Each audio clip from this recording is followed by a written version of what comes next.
अथ श्री गणपति अथर्वशीर्षां हरि ओं।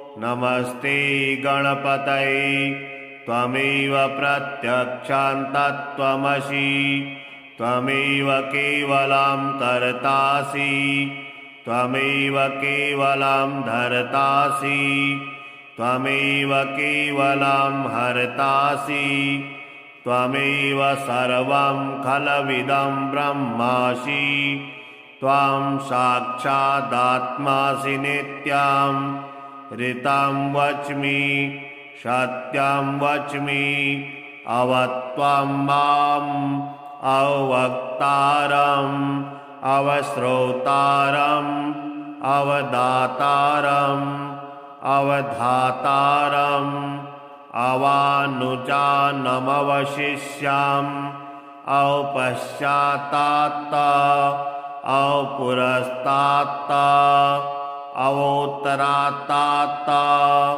अवदक्षिणात्तात् अवचोर्ध्वात्तात् अवाधरात्तात् सर्वतो मां पाहि पाहि समन्तात् त्वं वाङ्मयस्त्वं चिन्मयः त्वमानन्दमयस्त्वं ब्रह्ममयः त्वं सच्चिदानन्दाद्वितीयोऽसि त्वं प्रत्यक्षं ब्रह्मासि त्वं ज्ञानमयो विज्ञानमयोऽसि सर्वं जगदिदं तत्तो जायते सर्वं जगदिदं त्वत्तिष्ठति सर्वं जगदिदं त्वयैलयमिष्यति सर्वं जगदिदं त्वयि प्रत्येति त्वं भूमिरापो नलो नीलो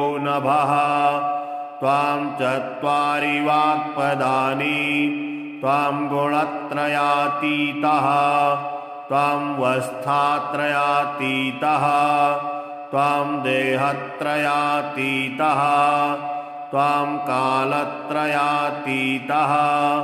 त्वं मूलाधारस्थितोऽसि नित्यं त्वं शक्तित्रयात्मकः त्वं योगिनो ध्यायन्ति नित्यं त्वं ब्रह्मा त्वं विष्णुस्त्वं रुद्रस्त्वम् इन्द्रस्त्वम् अग्निस्त्वं वायुस्त्वं सूर्यस्त्वं चन्द्रमास्त्वं ब्रह्म भूर्भुवः स्वरों गणादिपूर्वमुच्चार्य वर्णादिं तदनन्तरम् अनुस्वारः परतरः अर्धेन्दुलसितं तारेण ऋद्धम् एतत्तौ मनुस्वरूपम् गकारः पूर्वरूपम् अकारो मध्यमरूपम् अनुस्वारश्चान्तरूपम् बिन्दरुत्तररूपम्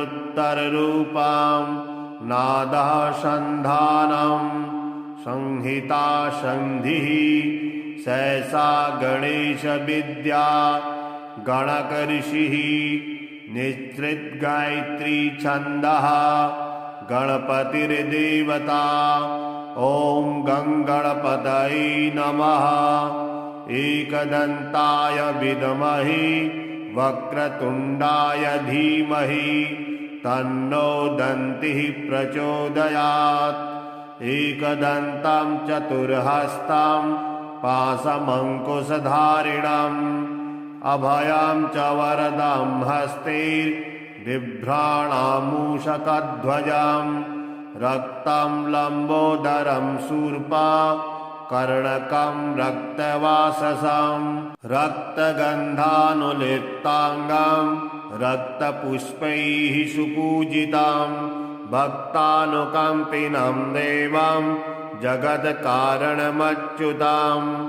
आविर्भूतं च सृष्ट्यादौ प्रकृतेः पुरुषात् परम् एवं ध्यायति यो नित्यं स योगी योगिनां वरः। नमो व्रातपतये नमो गणपतये नमः प्रमथपतये नमस्तेऽस्तु लम्बोदराय एकदन्ताय विघ्नविनाशिने शिवसुताय श्रीवरदमूर्तये नमो नमः।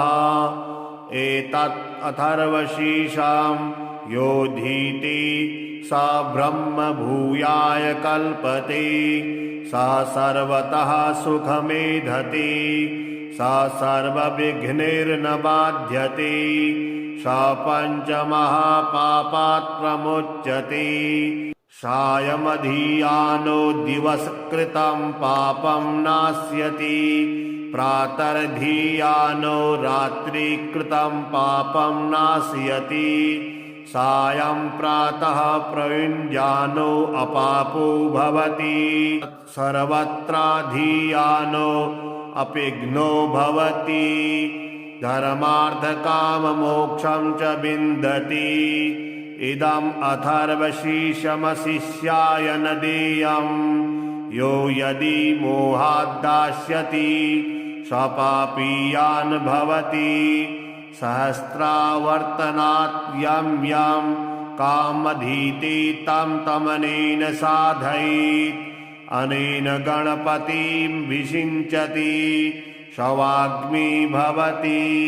चतुर्थ्यामनश्नन् जपति स विद्यावान् भवति स यशोवान् भवति इत्यथर्ववाक्यम्।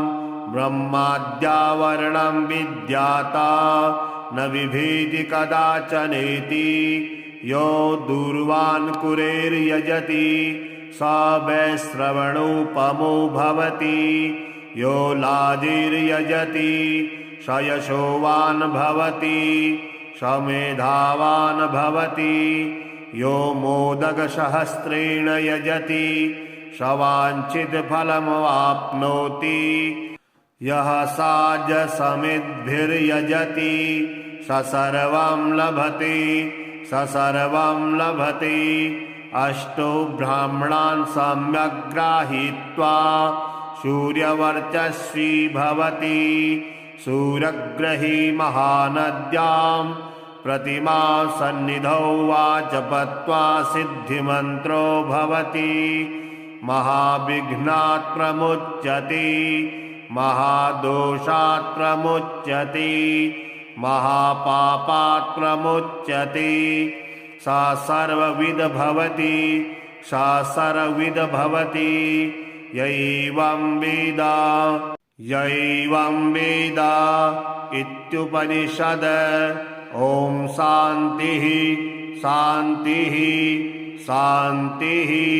हरिः ॐ नमस्ते गणपतये त्वमेव प्रत्यक्षं तत्त्वमसि त्वमेव केवलं कर्तासि त्वमेव केवलं धर्तासि त्वमेव केवलं हर्तासि त्वमेव सर्वं खलविदं ब्रह्मासि त्वं साक्षादात्मासि नित्यं ऋतं वच्मि सत्यं वच्मि अवत्वं माम् अवक्तारम् अवश्रोतारम् अवदातारम् अवधातारम् अवानुजानमवशिष्याम् औपश्चात्तात् औपुरस्तात् अवोत्तरात्तात् अवदक्षिणात्तात् अवचोर्ध्वात्तात् अवाधरात्तात् सर्वतो मां पाहि पाहि समन्तात् त्वं वाङ्मयस्त्वं चिन्मयः त्वमानन्दमयस्त्वं ब्रह्ममयः त्वं सच्चिदानन्दाद्वितीयोऽसि त्वं प्रत्यक्षं ब्रह्मासि त्वं ज्ञानमयो विज्ञानमयोऽसि सर्वं जगदिदं तत्तो जायते सर्वं जगदिदं त्वत्तिष्ठति सर्वां जगदिदं तैलैमेष्यति सर्वां जगदिदं तै प्रत्येति त्वां भूमिरापो नलो नीलो नभः त्वां चत्वारि वाक्पदानि त्वां गुणत्रयातीतः त्वां वस्थात्रयातीतः त्वां देहत्रयातीतः त्वां कालत्रयातीतः त्वां मूलाधारस्थितोऽसि नित्यं त्वां शक्तित्रयात्मकः त्वां योगिनो ध्यायन्ति नित्यं त्वां ब्रह्मा त्वां विष्णुस्त्वां रुद्रस्त्वां इन्द्रस्त्वां अग्निस्त्वां वायुस्त्वां सूर्यस्त्वां चन्द्रमास्त्वां ब्रह्म भूर्भुवः स्वरो गर्णादिपूर्वमुच्चार्य वर्णादिं तदनन्तरम् अनुस्वारः परतरः अर्धेन्दुलसितं तारेण रिद्धम् एतत्तौ मनुस्वरूपं गकारः पूर्वरूपम् अकारो मध्यमरूपम् अनुस्वारस्यान्तरूपम् बिन्दरुत्तररूपम् नादः सन्धानम् संहिता सन्धिः सहसा गणेशविद्या गणकऋषिः निश्चितगायत्री छन्दः गणपतिर्देवता ॐ गङ्गणपतये नमः एकदन्ताय विद्महे वक्रतुण्डाय धीमहि तन्नो दन्तिः प्रचोदयात् एकदन्तं चतुर्हस्तं पाशमङ्कुशधारिणम् अभयं च वरदं हस्तैर्बिभ्राणामूषकध्वजं रक्तं लम्बोदरं शूर्पा कर्णकं रक्तवाससं रक्तगन्धानुलिप्ताङ्गं रक्तपुष्पैः सुपूजितं भक्तानुकम्पिनं देवं जगत्कारणमच्युतम् आविर्भूतं च सृष्ट्यादौ प्रकृतेः पुरुषात् परम् एवं ध्यायति यो नित्यं स योगी योगिनां वरः नमो व्रातपतये नमो गणपतये नमः प्रमथपतये नमस्तेऽस्तु लम्बोदराय एकदन्ताय विघ्नविनाशिने शिवसुताय श्रीवरदमूर्तये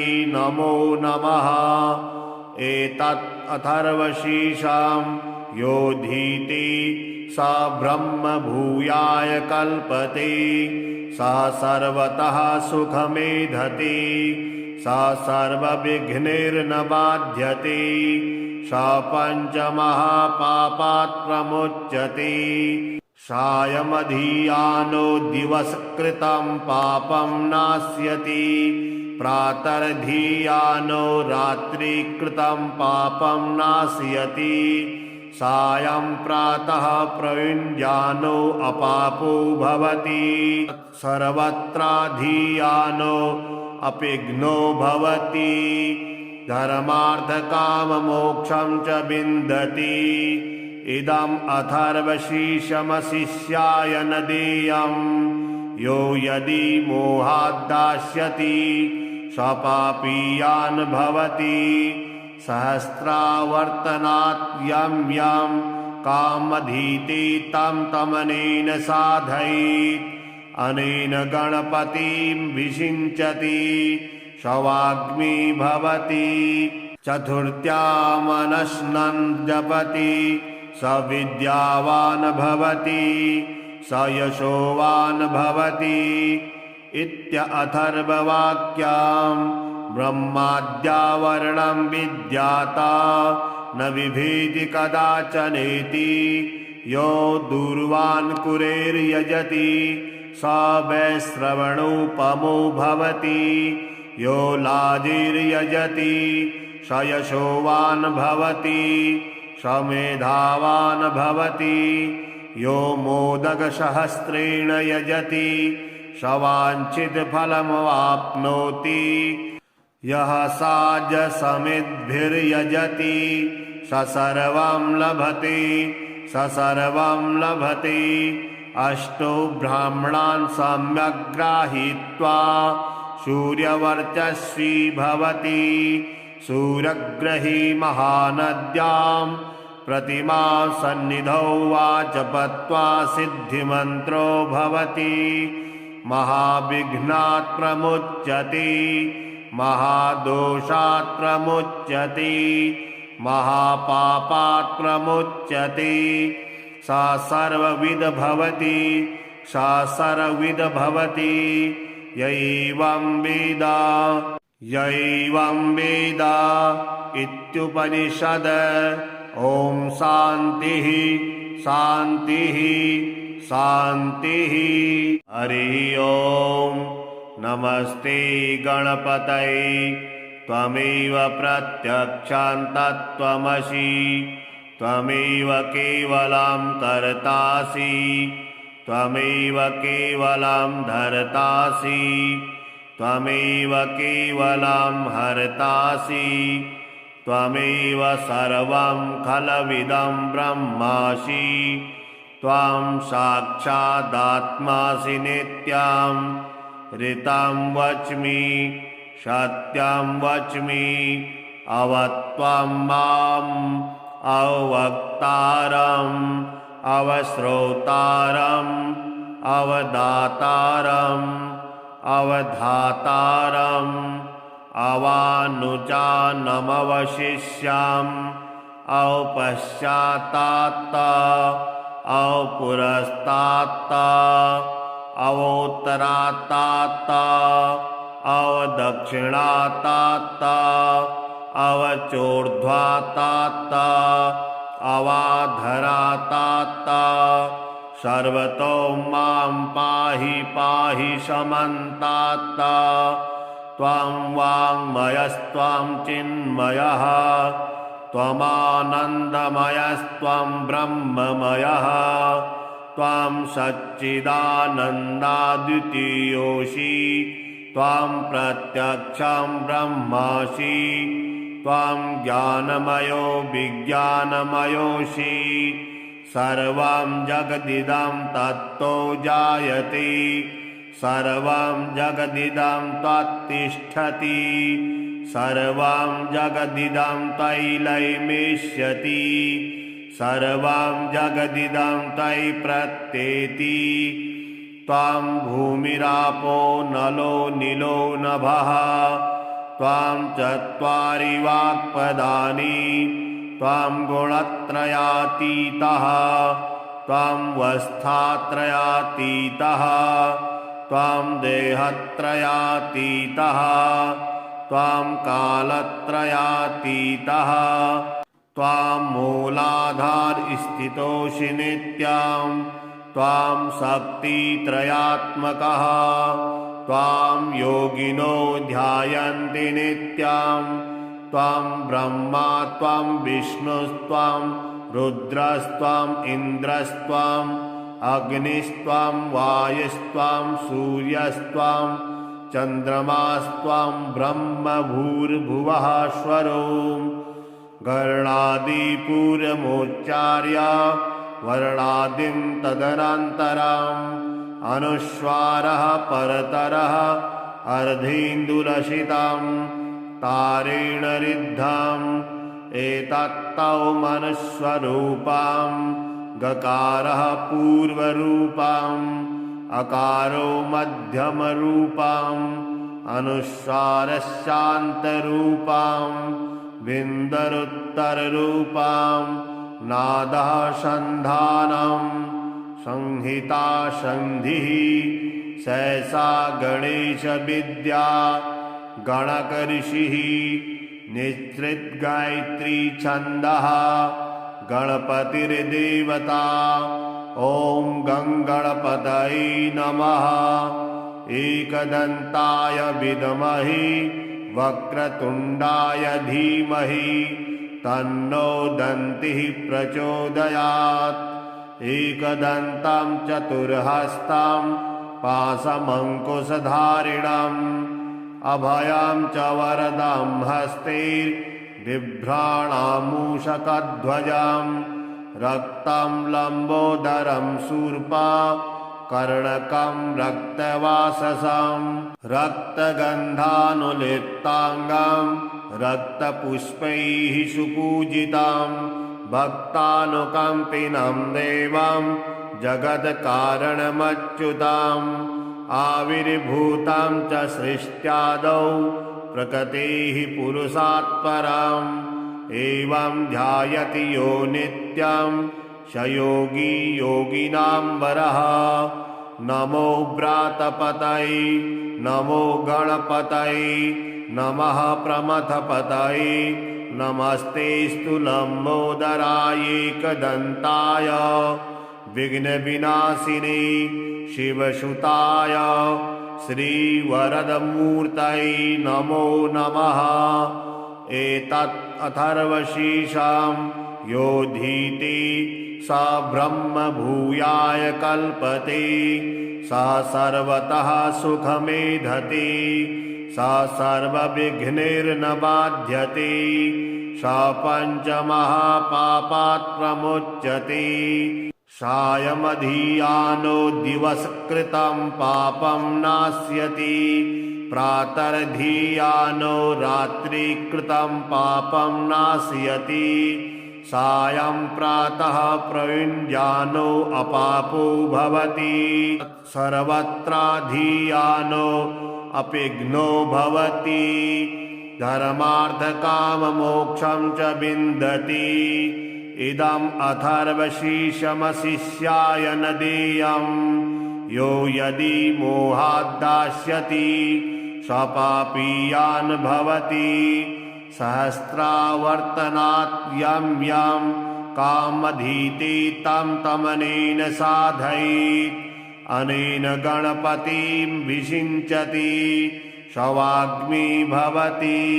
चतुर्थ्यामनश्नन् जपति स विद्यावान् भवति स यशोवान् भवति इत्यथर्ववाक्यम्।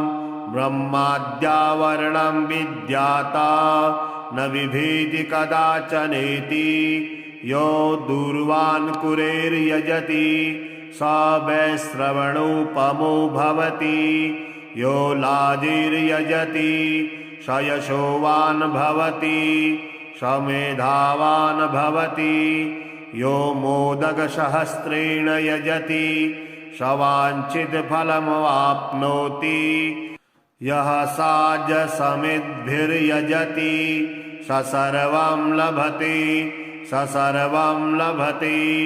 अष्टो ब्राह्मणान् सम्यक् गृहीत्वा सूर्यवर्चस्वी भवति सूर्यग्रही महानद्यां प्रतिमा सन्निधौ वा जपत्वा सिद्धिमन्त्रो भवति महाविघ्नात् प्रमुच्यते महादोषात् प्रमुच्यते महापापात् प्रमुच्यते सा सर्वविद भवति सा सर्वविद भवति यैवं वेद इत्युपनिषद।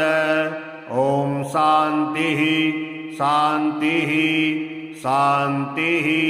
हरिः ॐ नमस्ते गणपतये त्वमेव प्रत्यक्षं तत्त्वमसि त्वमेव केवलं कर्तासि त्वमेव केवलं धर्तासि त्वमेव केवलं हर्तासि त्वमेव सर्वं खलविदं ब्रह्मासि त्वं साक्षादात्मासि नित्यं ऋतं वच्मि सत्यं वच्मि अवत्वं माम् अवक्तारम् अवश्रोतारम् अवदातारम् अवधातारम् अवानुचानमवशिष्याम् औपश्चात्तात् औपुरस्तात् अवोत्तरात्तात् अवदक्षिणात्तात् अवचोर्ध्वात्तात् अवाधरात्तात् सर्वतो मां पाहि पाहि समन्तात् त्वां वाङ्मयस्त्वां चिन्मयः त्वमानन्दमयस्त्वं ब्रह्ममयः त्वां सच्चिदानन्दाद्वितीयोऽसि त्वां प्रत्यक्षं ब्रह्मासि त्वां ज्ञानमयो विज्ञानमयोऽसि सर्वं जगदिदं तत्तो जायते सर्वं जगदिदं त्वत्तिष्ठति सर्वं जगदिदं त्वयैलयमिष्यति सर्वं जगदिदं त्वयि प्रत्येति त्वां भूमिरापो नलो नीलो नभः त्वां चत्वारि वाक्पदानि त्वां गुणत्रयातीतः त्वां वस्थात्रयातीतः त्वां देहत्रयातीतः त्वां कालत्रयातीतः त्वां मूलाधारस्थितोऽसि नित्यं त्वां शक्तित्रयात्मकः त्वां योगिनो ध्यायन्ति नित्यं त्वां ब्रह्मा त्वां विष्णुस्त्वां रुद्रस्त्वाम् इन्द्रस्त्वाम् अग्निस्त्वां वायुस्त्वां सूर्यस्त्वां चन्द्रमास्त्वां ब्रह्म भूर्भुवः स्वरोम् गर्णादिपूर्वमुच्चार्य वर्णादिं तदनन्तरम् अनुस्वारः परतरः अर्धेन्दुलसितं तारेण रिद्धम् एतत्तौ मनुष्यरूपं गकारः पूर्वरूपम् अकारो मध्यमरूपम् अनुस्वारस्यान्तरूपम् विन्दरुत्तररूपम् नादः सन्धानम् संहिता सन्धिः सहसा गणेशविद्या गणकऋषिः निश्चित गायत्री छन्दः गणपतिर्देवता ॐ गङ्गणपतये नमः एकदन्ताय विद्महे वक्रतुण्डाय धीमहि तन्नो दन्तिः प्रचोदयात् एकदन्तं चतुर्हस्तं पाशमङ्कुशधारिणम् अभयं च वरदं हस्तैर्बिभ्राणामूषकध्वजं रक्तं लम्बोदरं शूर्पा कर्णकं रक्तवाससं रक्तगन्धानुलिप्ताङ्गं रक्तपुष्पैः सुपूजितं भक्तानुकम्पिनं देवं जगत्कारणमच्युतम् आविर्भूतं च सृष्ट्यादौ प्रकृतेः पुरुषात् परम् एवं ध्यायति यो नित्यं स योगी योगिनां वरः नमो व्रातपतये नमो गणपतये नमः प्रमथपतये नमस्तेऽस्तु लम्बोदराय एकदन्ताय विघ्नविनाशिने शिवसुताय श्रीवरदमूर्तये नमो नमः एतत् अथर्वशीर्षं योधीते स ब्रह्म भूयाय कल्पते स सर्वतः सुखमेधते स सर्वविघ्नैर्न बाध्यते स पञ्चमहापापात् प्रमुच्यते सायमधियानो दिवसकृतं पापं नाश्यति प्रातर्धियानो रात्रिकृतं पापं नाशयति सायं प्रातः प्रयुञ्जानो अपापो भवति सर्वत्राधियानो अपिघ्नो भवति धर्मार्थकाममोक्षं च विन्दति इदम् अथर्वशीर्षमशिष्याय न देयम् यो यदि मोहाद्दास्यति स्वपापीयान् भवति सहस्रावर्तनात् यं यं कामधीते तं तमनेन साधयेत् अनेन गणपतिं विषिञ्चति शवाग्नि भवति चतुर्थ्यामनश्नन् जपति स विद्यावान् भवति स यशोवान् भवति इत्यथर्ववाक्यम् ब्रह्माद्यावरणं विद्याता न विभेति कदाचनेति यो दूर्वान् कुरेर्यजति स वैश्रवणोपमो भवति यो लाजिर्यजति स यशोवान् भवति स मेधावान् भवति यो मोदकसहस्रेण यजति स वाञ्छितफलमवाप्नोति यः साजसमिद्भिर्यजति स सर्वं लभते स सर्वं लभते अष्टो ब्राह्मणान् सम्यक् गृहीत्वा सूर्यवर्चस्वी भवति सूर्यग्रही महानद्यां प्रतिमा सन्निधौ वा जपत्वा सिद्धिमन्त्रो भवति महाविघ्नात् प्रमुच्यते महादोषात् प्रमुच्यते महापापात् प्रमुच्यते सा सर्वविद भवति सा सर्वविद भवति यैवं वेद इत्युपनिषद ॐ शान्तिः शान्तिः शान्तिः हरिः ॐ नमस्ते गणपतये त्वमेव प्रत्यक्षं तत्त्वमसि त्वमेव केवलं कर्तासि त्वमेव केवलं धर्तासि त्वमेव केवलं हर्तासि त्वमेव सर्वं खलविदं ब्रह्मासि त्वं साक्षादात्मासि नित्यं ऋतं वच्मि सत्यं वच्मि अवत्वं माम् अवक्तारम् अवश्रोतारम् अवदातारम् अवधातारम्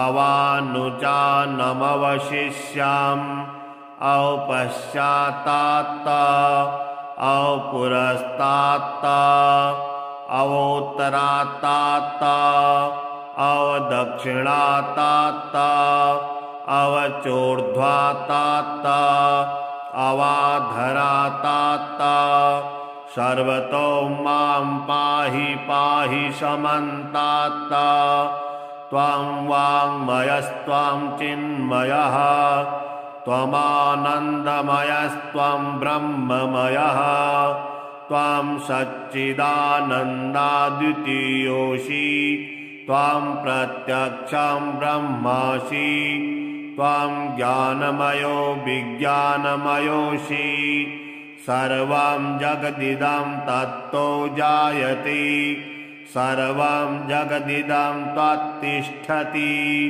सर्वं जगदिदं तैलैमेष्यति सर्वं जगदिदं तै प्रत्येति त्वं भूमिरापो नलो नीलो नभः त्वं चत्वारि वाक्पदानि त्वं गुणत्रयातीतः त्वं वस्थात्रयातीतः त्वं देहत्रयातीतः त्वं कालत्रयातीतः त्वं मूलाधारस्थितोऽसि नित्यं त्वं शक्तित्रयात्मकः त्वं योगिनो ध्यायन्ति नित्यं त्वं ब्रह्मा त्वं विष्णुस्त्वं रुद्रस्त्वं इन्द्रस्त्वं अग्निस्त्वं वायुस्त्वं सूर्यस्त्वं चन्द्रमास्त्वां ब्रह्म भूर्भुवः स्वरो गर्णादिपूर्वमुच्चार्य वर्णादिं तदनन्तरम् अनुस्वारः परतरः अर्धेन्दुलसितं तारेण रिद्धम् एतत्तौ मनुस्वरूपं गकारः पूर्वरूपम् अकारो मध्यमरूपम् अनुस्वारस्यान्तरूपम् बिन्दरुत्तररूपम् नादः सन्धानम् संहिता सन्धिः सहसा गणेशविद्या गणकऋषिः निश्चितगायत्री छन्दः गणपतिर्देवता ॐ गङ्गणपतये नमः एकदन्ताय विद्महे वक्रतुण्डाय धीमहि तन्नो दन्तिः प्रचोदयात् एकदन्तं चतुर्हस्तं पाशमङ्कुशधारिणम् अभयं च वरदं हस्तैर्बिभ्राणामूषकध्वजं रक्तं लम्बोदरं शूर्पा कर्णकं रक्तवाससं रक्तगन्धानुलिप्ताङ्गं रक्तपुष्पैः सुपूजितं भक्तानुकम्पिनं देवं जगत्कारणमच्युतम् आविर्भूतं च सृष्ट्यादौ प्रकृतेः पुरुषात् परम् एवं ध्यायति यो नित्यं स योगी योगिनां वरः नमो व्रातपतये नमो गणपतये नमः प्रमथपतये नमस्तेऽस्तु लम्बोदराय एकदन्ताय विघ्नविनाशिने शिवसुताय श्रीवरदमूर्तये नमो नमः एतत् अथर्वशीर्षं योधीते स ब्रह्म भूयाय कल्पते स सर्वतः सुखमेधते स सर्वविघ्नैर्न बाध्यते स पञ्चमहापापात् प्रमुच्यते सायमधियानो दिवसकृतं पापं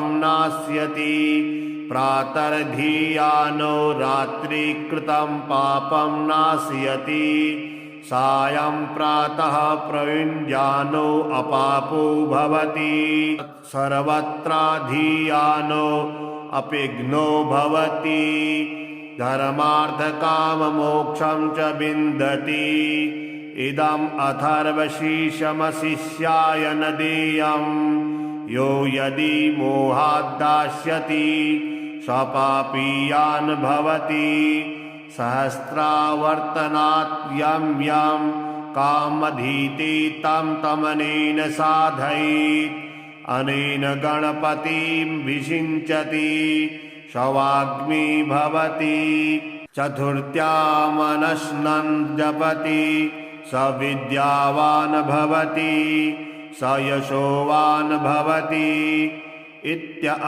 इत्यथर्ववाक्यम् ब्रह्माद्यावरणं विद्याता न बिभेति कदाचनेति यो दूर्वान् कुरेर्यजति स वैश्रवणोपमो भवति यो लाजिर्यजति स यशोवान् भवति स मेधावान् भवति यो मोदकसहस्रेण यजति स वाञ्छितफलमवाप्नोति यः साजसमिद्भिर्यजति स सर्वं लभते स सर्वं लभते अष्टो ब्राह्मणान् सम्यक् गृहीत्वा सूर्यवर्चस्वी भवति सूर्यग्रही महानद्यां प्रतिमा सन्निधौ वा जपत्वा सिद्धिमन्त्रो भवति महाविघ्नात् प्रमुच्यते महादोषात् प्रमुच्यते महापापात् प्रमुच्यते सा सर्वविद भवति सा सर्वविद भवति यैवं वेद इत्युपनिषद। ॐ शान्तिः शान्तिः शान्तिः। हरिः ॐ। नमस्ते गणपतये।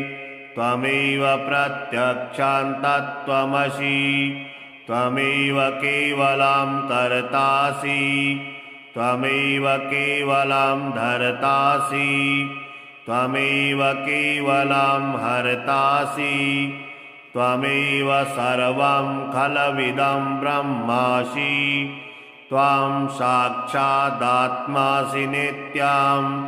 ऋतं वच्मि सत्यं वच्मि।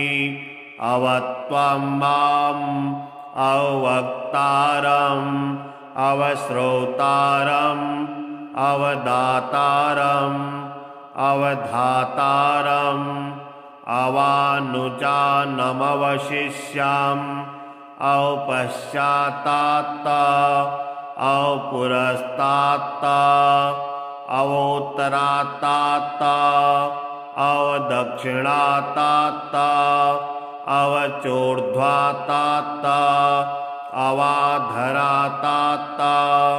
सर्वतो मां पाहि पाहि समन्तात्।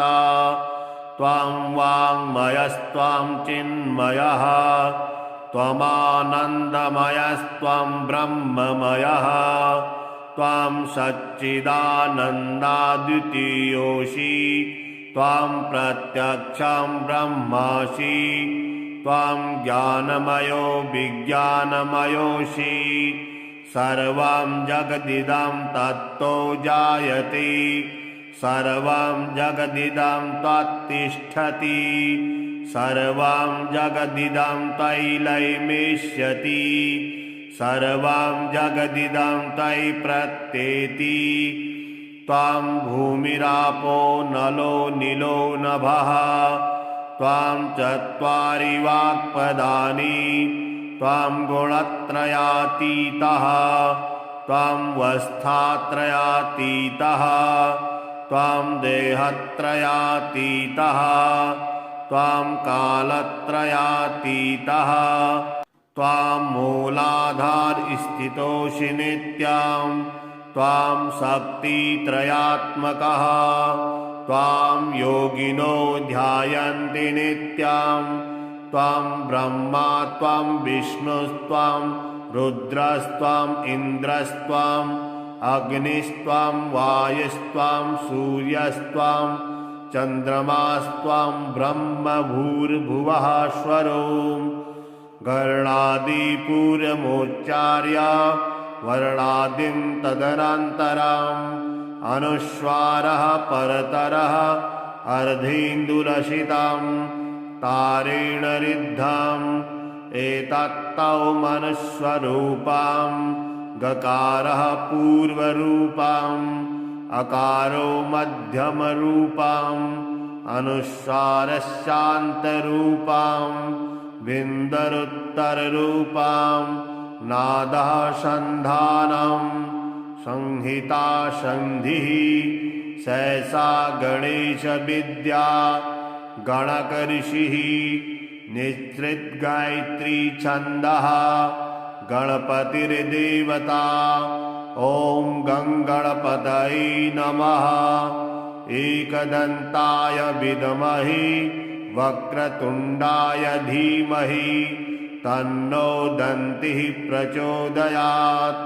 एकदन्तं चतुर्हस्तं पाशमङ्कुशधारिणम् अभयं च वरदं हस्तैर्बिभ्राणामूषकध्वजं रक्तं लम्बोदरं शूर्पा कर्णकं रक्तवाससं रक्तगन्धानुलिप्ताङ्गं रक्तपुष्पैः सुपूजितं भक्तानुकम्पिनं देवं जगत्कारणमच्युतम् आविर्भूतं च सृष्ट्यादौ प्रकृतेः पुरुषात् परम् एवं ध्यायति यो नित्यं स योगी योगिनां वरः नमो व्रातपतये नमो गणपतये नमः प्रमथपतये नमस्तेऽस्तु लम्बोदराय एकदन्ताय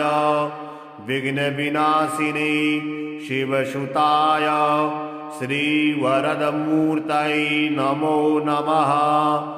एतत् अथर्वशीर्षं योधीति स ब्रह्म भूयाय कल्पते स सर्वतः सुखमेधते स सर्वविघ्नैर्न बाध्यते स पञ्चमहापापात् प्रमुच्यते सायमधियानो दिवसकृतं पापं नास्यति प्रातर्धियानो रात्रिकृतं पापं नाशयति सायं प्रातः प्रयुञ्जानो अपापो भवति सर्वत्राधियानो अपिघ्नो भवति धर्मार्थकाममोक्षं च विन्दति।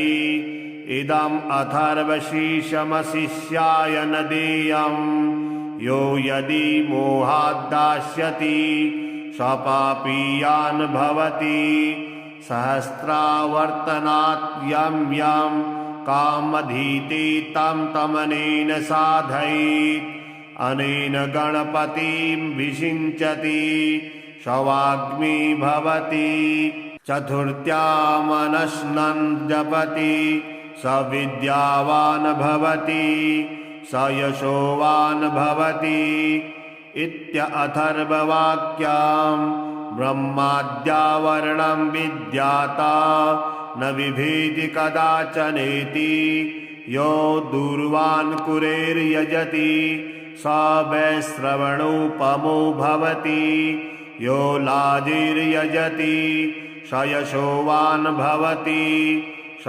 मेधावान् भवति यो मोदकसहस्रेण यजति स वाञ्छितफलमवाप्नोति यः साजसमिद्भिर्यजति स सर्वं लभते स सर्वं लभते अष्टो ब्राह्मणान् सम्यक् गृहीत्वा सूर्यवर्चस्वी भवति सूर्यग्रही महानद्यां प्रतिमा सन्निधौ वा जपत्वा सिद्धिमन्त्रो भवति महाविघ्नात् प्रमुच्यते महादोषात् प्रमुच्यते महापापात् प्रमुच्यते सा सर्वविद भवति सा सर्वविद भवति यैवं वेद इत्युपनिषद। ॐ शान्तिः शान्तिः शान्तिः।